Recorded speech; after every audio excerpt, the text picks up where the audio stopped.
මේ වීඩියෝ එක මොඩියුල් 4 වල 3rd වීඩියෝ එක. ඉතින් මේ වීඩියෝ එකේදී අපි කතා කරන්නේ කොහොමද ලෙසන් එකකට එන්ගේජ්මන්ට් එකක් අපි හදාගන්නේ කියන එක.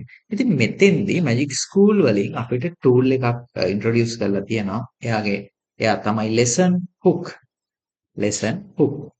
මේ ලෙසන් හුක් කියන ටූල් එක පාවිච්චි කරලා අපිට පුළුවන් ඕනෙම ලෙසන් එකකට ලස්සන එන්ගේජ්මන්ට් එකක් නිර්මාණය කරගන්න.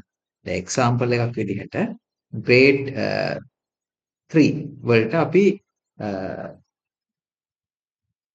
number addition වගේ topic එකක් දුන්නාම අපි ඒකට අදාළව එයා lesson hook එකක් හදලා දෙනවා. මෙන්න මේ විදිහේ hook එකක්. ඒ කියන්නේ engagement එකක් අපිට හදලා දෙනවා lesson එකට අදාළව.